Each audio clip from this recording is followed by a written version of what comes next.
Hi,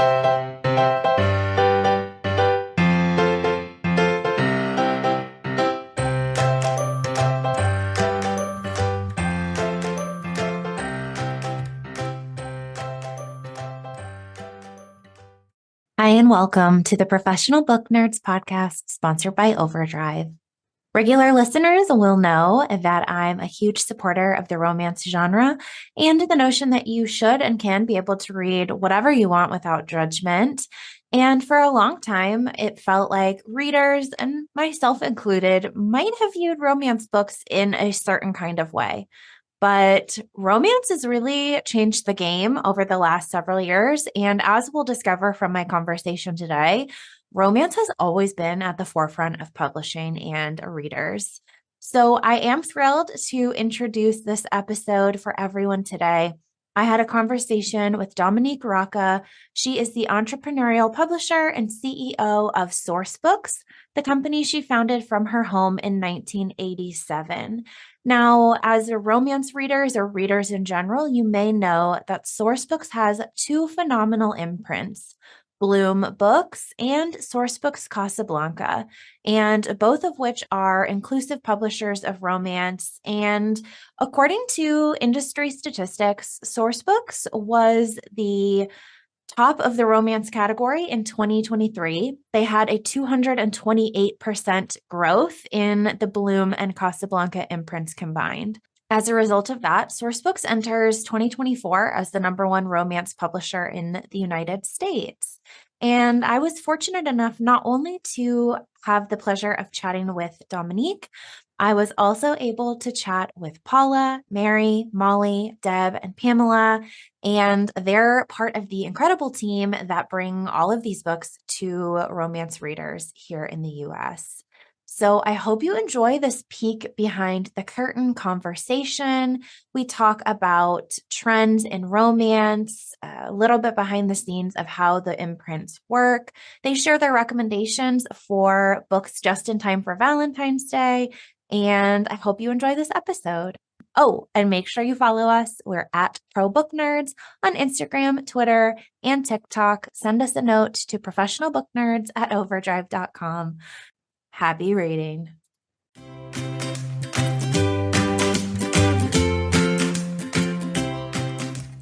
Hi, everyone. Welcome to this episode of the Professional Book Nerds podcast.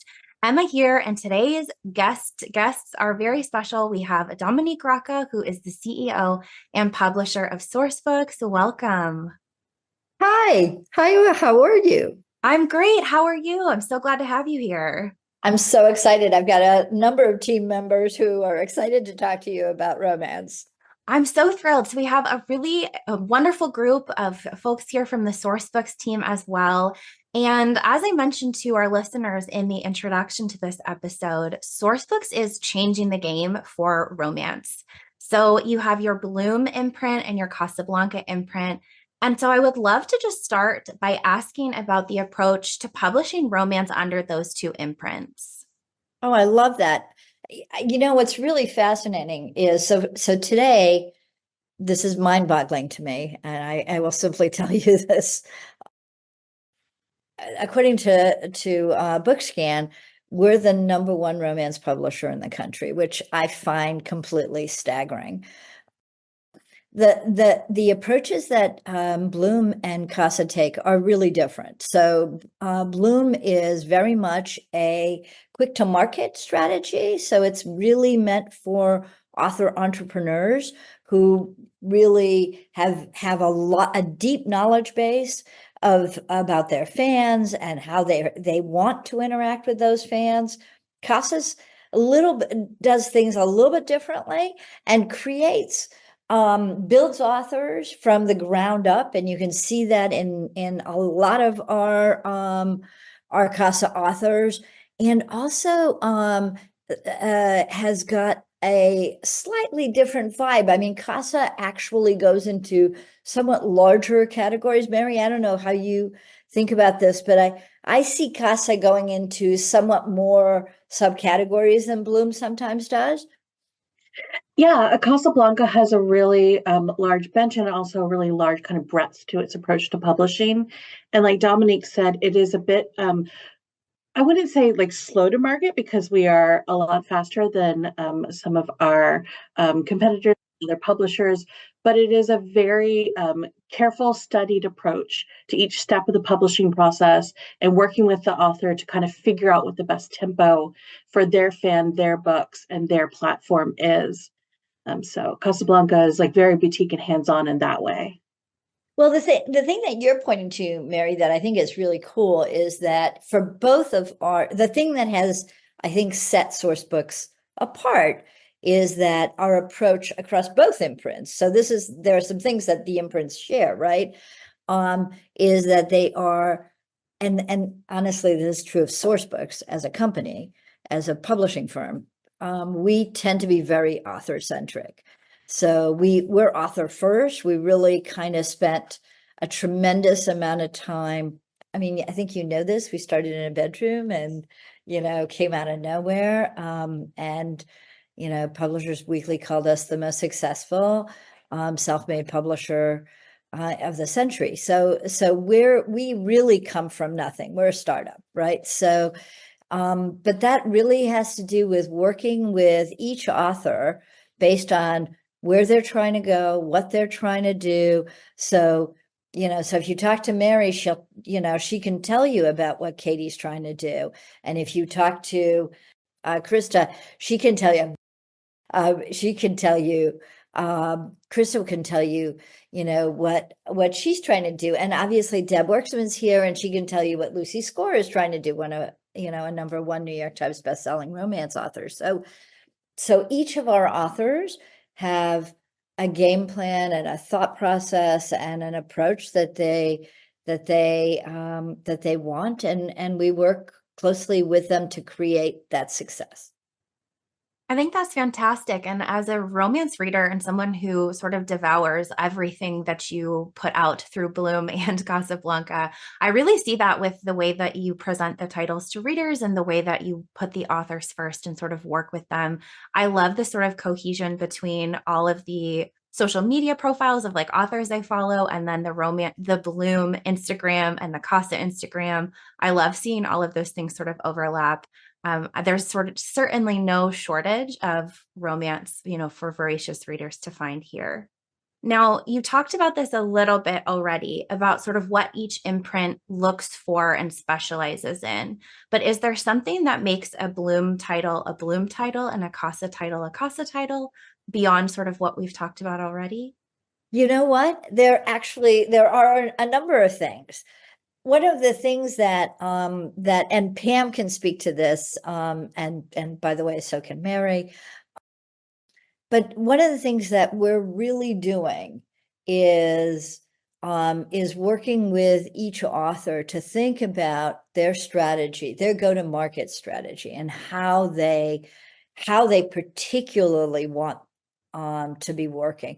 One of the things that's deeply different about Sourcebooks, and I would say is a huge competitive advantage for us, is we have not one, not two, but 5 different marketing teams working on our books. And I think in today's environment, which is very cluttered, right? I mean, there's a tremendous, I'm sure you're experiencing this, just a tremendous amount of books being published, right? No shortage of books, right? So it becomes really important to think about the different levers that you can pull. And we have a panoply, a real breadth of levers, and different authors pull different levers. And you can see that Bloom authors tend to pull certain levers more, and Casa authors tend to pull some other ones. But Mary and Pam, please chime in. I think it's very true. A Bloom author, like Dom said before, is fast to market. A lot of Bloom authors we actually find via reader trends and what's hot with readers, versus Casa is longer growth. But I would say that Mary has done a very interesting and comprehensive job on the Casa list in making it one of the most diverse and inclusive imprints in the industry. And I think Mary would have a lot to say about that. So Bloom, tons and tons of blockbusters, and the authors that 300 to 400 to 500 to 800 people come out to see at events. But there's definitely something very special and newsy happening at Casa as well. But there's a lot of diversity as well on the Bloom list, right? So one of the, let me say it a different way, because I think this is really important. I am experiencing the world, and this is just me talking. I am experiencing a world in which there has been, because of romance, and an expansion in readership, and a more diverse readership, and a younger readership. And I think what we're seeing is an extraordinary time in publishing. So with that, I'll hand it over to Mary. Yeah, I think that is all very true and very important, and kind of leans into what both Casa and Bloom, their major strength is, and Sourcebook's major strength is that it takes pride in being a bit of a rule breaker. And I've been in romance industry. I've been in publishing for over 20 years, and the rules of romance have been kind of the rules of the road. Everyone's had them kind of ingrained in them. And then I come to Sourcebooks, and it was immediately like, okay, you can Kool-Aid man your way through these walls. They don't exist. In fact, we take joy in doing that and say like, oh, Walmart or whoever, like whatever the supposed rule is, isn't interested in polyamorous romance, high heat, with all queer leads. Why is that a rule? Why does that exist? No, it doesn't. We're going to publish that book, and we're going to publish it proudly, and we're going to put our full effort and love behind it. And that is like baked into our ethos.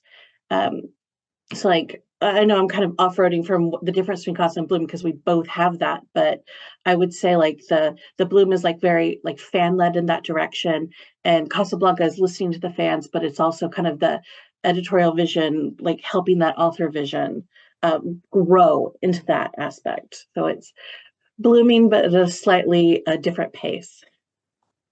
I think that's fantastic and such a great point that each sort of has their areas of expertise or specialization, but that really it does come down to what Sourcebooks is doing as a publisher that's sort of pioneering all of these things. Now, romance is having a moment, as we've seen.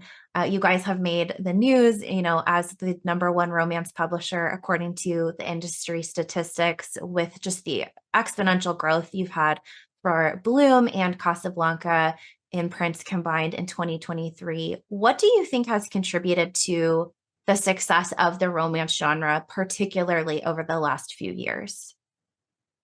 I'm going to say this again. I think so I have a hypothesis, but I don't have a lot of great data on this. And my hypothesis is that during the pandemic, people turned to reading quite a bit more, particularly as that we do have data around, right? As there was a strike and that compounded with the pandemic. So streaming became less available. What I think we're seeing though, and I've said this to my team, if you think about young adults, so we are a leading publisher in YA.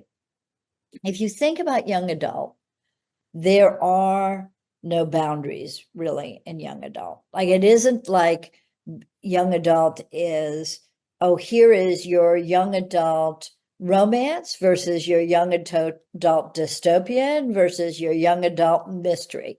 A YA book can have all three of those elements and be published, and actually look to you like a fantasy, and I'll have all of that in it, right? When that reader grew up, they actually started looking for much fewer boundaries. They walked into bookstores that had sections that separated all these things, but all of a sudden they were free to express a love for lots of different kinds of books. And I think that's what you're seeing in romance today. I think romance today actually represents that reader, that voracious reader, and that is so incredibly exciting. I agree. And I think what's really great as well is sort of that the general attitude towards romance seems to maybe be shifting. There was that sort of stigma, about romance readers with the covers of shirtless men and like sort of reading it in secret, and it wasn't necessarily looked to as a genre that everyone was clamoring to read. But we know that romance has been, one of the most popular genres forever. Emma, I Exactly. mean, seriously, the foundation of our lives Yep. is our love, Yes. right? Like it is an absolutely foundational part of our lives. We would, having it represented in all of its glory and all of the wonderful ways that it can be represented. Yes, this is me saying, you bet.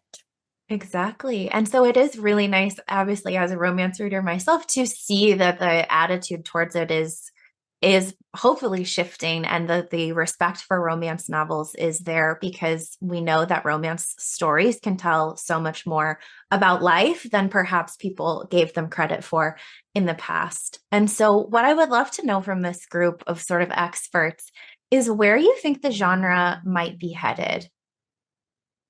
Do we think it's just going to continue to expand, gain new readers? I think and hope so, but I'd love to hear from you. Can I just mention that the romance readership and romance authorship has been on the cutting edge of every change in publishing for the last, 4 decades? Romance readers drove the ebook revolution. Romance readers drove self-publishing. Romance And readers had a lot to do with the audiobook, downloadable audiobooks revolution, right? So, I mean, I think, Emma, you're right that there's been a real stigma associated with romance, but it's just, it's so, I mean, but in all honesty, this is me saying, I lead a woman, led team, and there's stigma associated with a lot of things that have to do with women, right? And maybe we should get past that. Maybe we should just get past that. Exactly. I think we should definitely support everyone reading what they want to read, and that includes lots of romance, in my opinion. And so for this group as well, there have been a lot of trends in romance. Dominique, as you said, the readers sort of are turning to romance now because it can encompass several different, genres. It can include fantasy, it can have contemporary, it can be historical, it could be a combination of all of those things, as we're seeing with some of these authors pioneering that. What trends are you all seeing in romance, and are there any trends you'd love to see more of as well? Well, look, I mean, you'd have to be under a rock to not notice Romantasy, right? Like Romantasy is here, and it's incredible, and it's in so many different ways. The other thing, I mean, I'm sure you're seeing, Emma, is dark romance also here. I want to just make a plug for dark romance, which is which is so surprising, because I'm not usually the person who does this, right? So, but the authors who are writing these books are extraordinary, and they're writing these books from a place, and I think a number of us can talk to this, from a place of real knowledge and real experience. And it is absolutely a privilege to be their publisher. So, so I would say that. I would say also Small Town High Heat is Lucy Score all the way, right? Like it's absolutely there. Sports also, I think, whether it be hockey or soccer or rugby, right? If you haven't read Chloe Walsh, honestly, I feel like I could spend my life reading. I know, like Mary's laughing at me, but Chloe Walsh, it's just an extraordinary experience to read Chloe Walsh, because it's the haves and the have-nots, and it's a rugby, Irish rugby. I mean, it's a world you don't know, and at the same time, an extraordinary amount of pain and healing and found family and all the experiences that you want.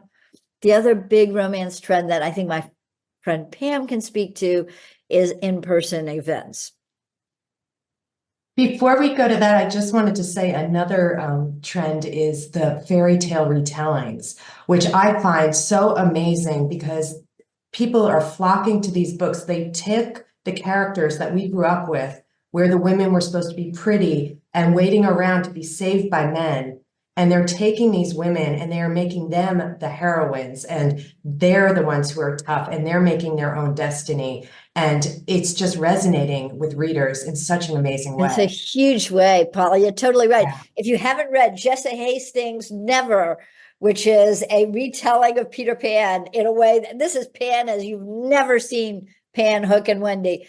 And then there's, you know, of course, Emily McIntyre, who we all dearly love. And, you know, and of course, lest we forget the, you know, the Greek retellings that are taking place under, for example, Katie Robert and Neon Gods, which is, and of course, the extraordinary Scarlett St. Clair, who has A Touch of Chaos coming out in March, which may be the biggest pre-order book that we have seen out of the romance category. That could be true.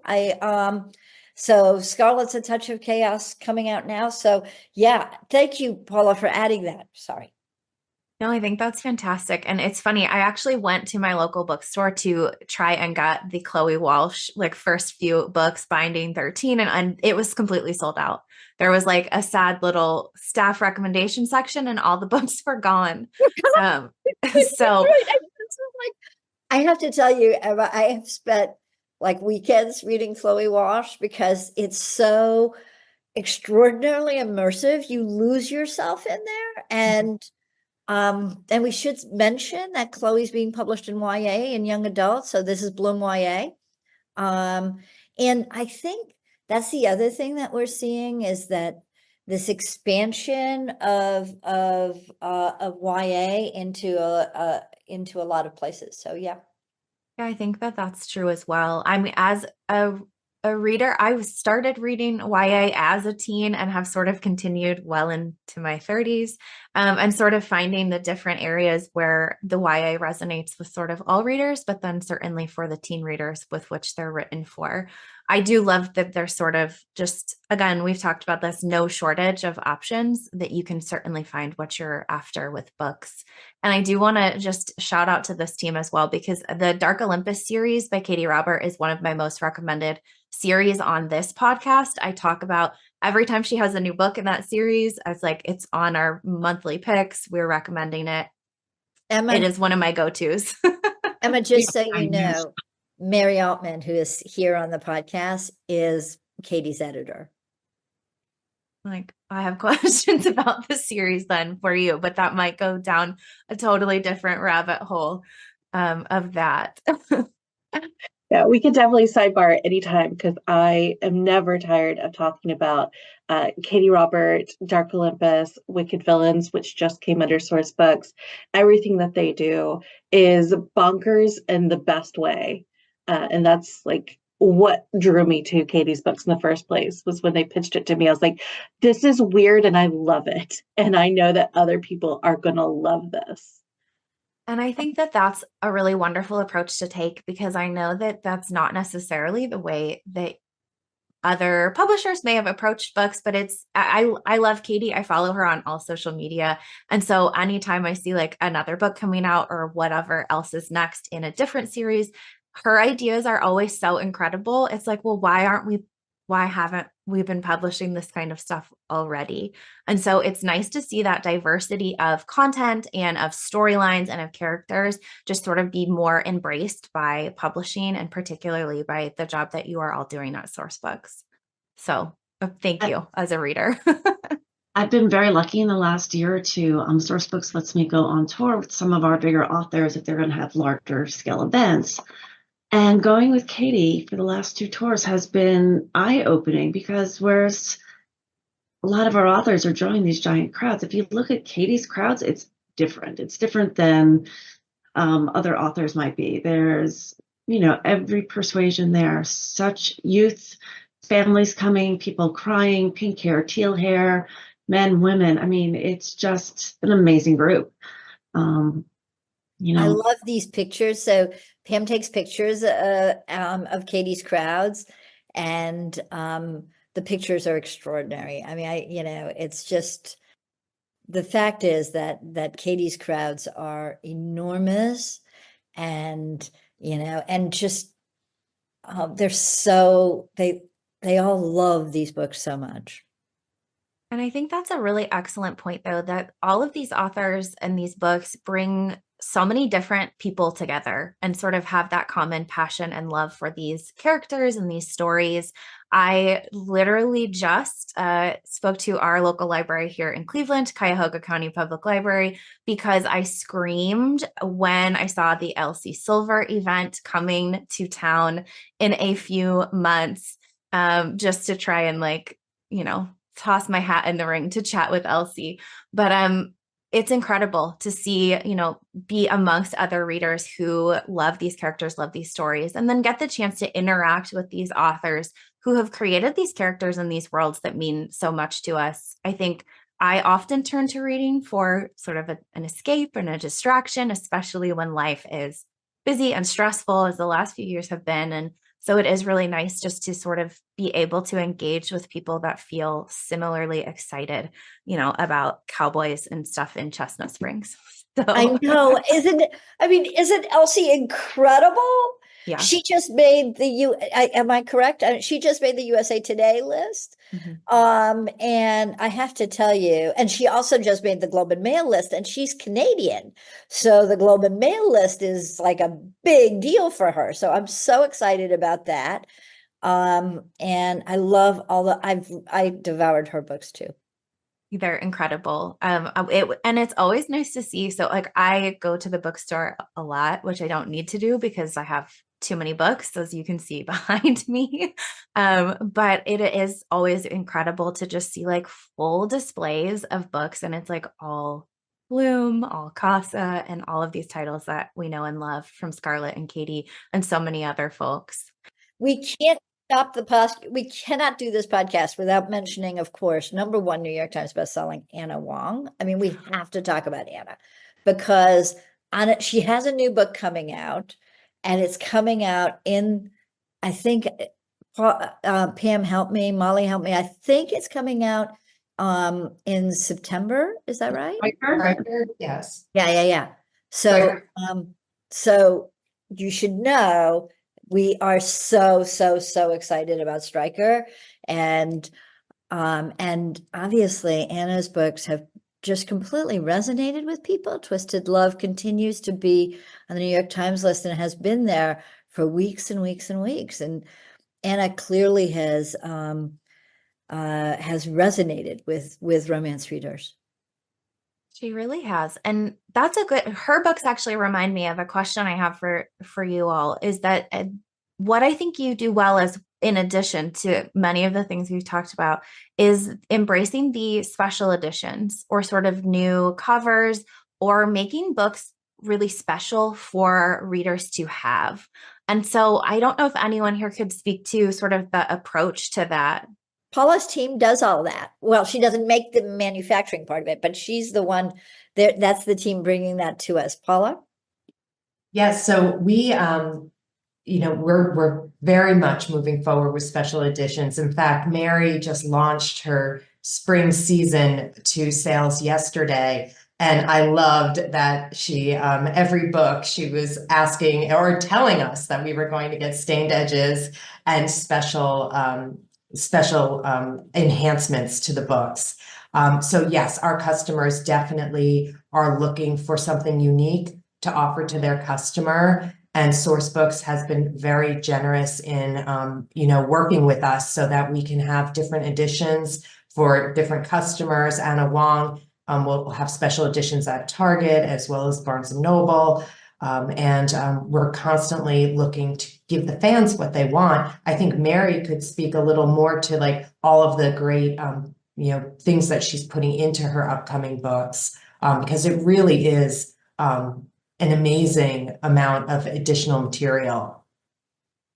Yeah, our philosophy is really that this is coming from the way that the fandom reader kind of reads and engages with the books on like Archive of Our Own. You're reading a fan fiction, there can be embedded art, there can be playlists, there can be like you can have literal music playing that connects to what the story is doing. And books historically have felt more static. And that's really not the way that especially this romance reader is reading. They are used to that fandom experience where it's a full 360. So we're taking that approach with our books and we're having art inside of it. We're actually have one that I'm working on right now where we're encouraging readers to actually color within, like we're doing stained glass style art. We're encouraging people to color within their books to really like live in these books, kind of have a full experience of them. And I think like that is really the way that book reading in general is going because people want to interact with the things that they love. So why should books remain untouchable and static? Like, why are they different?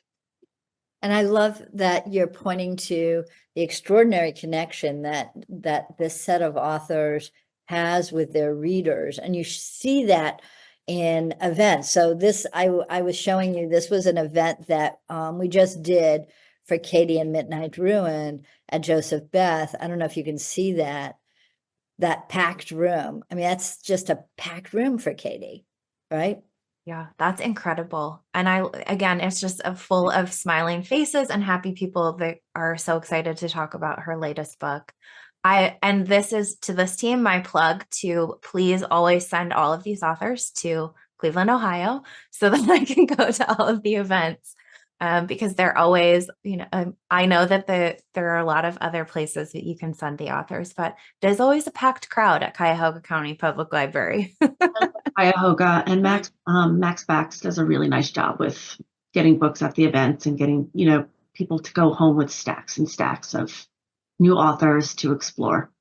Exactly. Now, I do want to ask this group about, book recommendations. We have thrown out some authors and titles that you're excited about, but I would love to ask, in time for Valentine's Day and sort of February, where we're celebrating romance all month long, if there are any books, I'm narrow it to one or two a piece. If there's anything that is either recently released that you want to share or that's coming soon that you think our listeners just absolutely have to devour.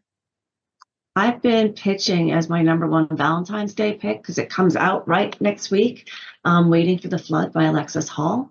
It is part of Aspire series, and it is the most beautiful and lyrical story. It's relaxing. It's like a cup of tea, very, it is so beautifully told. And of course, Alexis Hall, the author of Boyfriend Material, which would have been one of my recommendations. So thank you, Pam.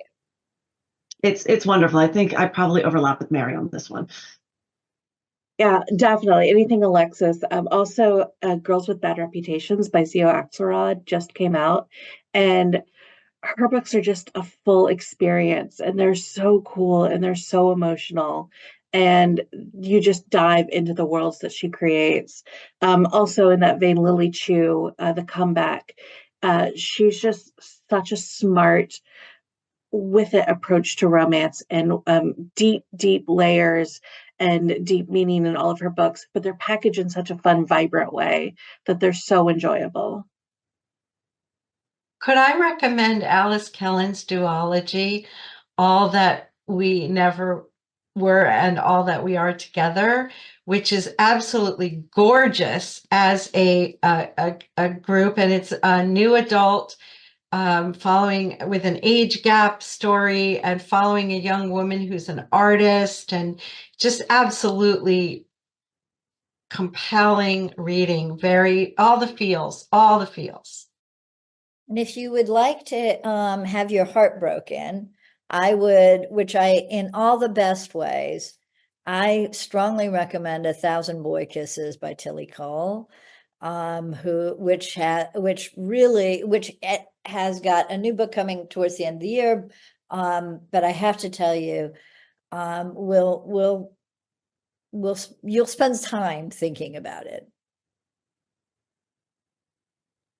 And I would recommend Hopeless by Elsie Silver. I know we spoke of Elsie Silver a couple of times, but oh, you have it. That's awesome. I have all of my favorites sitting right here. So I'm glad to know that there's some of your favorites as well. That's so great. Yeah, I think, she is building book over book, and she is going to be a huge star, bigger I than totally agree. now. And also Lucy Score's Worst Best Man. But then also, I'd love to plug one more if I can, because I am in sales. Lucy Score has a series that we are publishing, Riley Thorne, and it is a lot of fun. It's the Janet Ivanovich for a new generation, for a younger generation, but it's got romance, it's got adventure. The first book is The Dead Guy Next Door, and it's coming in a few months. We would be neglectful not to mention that people should start reading Hades and Persephone series by Scarlett in anticipation of A Touch of Chaos coming out in just, I think, a short month. So dive in. Want to touch it. You want to be reading A Touch of Darkness. You want to be reading. I mean, it's Scarlett. I mean, it's just kind of amazing. You read my mind. That's what I was saying. We're kicking off rereads in February to get ready for Touch of Chaos coming March 12th. So the book that started it all, Touch of Darkness. And if you are rereading, you're going to find a whole bunch of other people online to chat with who are rereading it as well. Oh, can I also mention Sarah Kate's Salacious Players Club? Oh, Because it is taking the world by storm. and it is so sexy. I mean, it is really, really sexy. Oh, amazing. Yeah, there's no shortage of recommendations. I know our listeners will absolutely devour all of these suggestions from this group. Thank you so much for taking the time to share your thoughts on romance, everything that Sourcebooks is doing as a publisher, and again, provide our listeners with some insight into the industry. And again, just a ton of recommendations for Valentine's Day and sort of February, the month of love. I really appreciate everyone being here today. Thank you so much, everybody. Thank you, Emma. Thank you. Thank you. Readers can sample and borrow the titles mentioned in today's episode on overdrive.com, and our library friends can purchase these titles in Marketplace. Professional Book Nerds is proud to be an Evergreen Podcast signature program. To learn about other Evergreen podcasts, visit evergreenpodcasts.com. Our podcast is produced, recorded, and edited by Emma Dwyer and Joe Skelly and presented by Overdrive. To learn more, visit professionalbooknerds.com.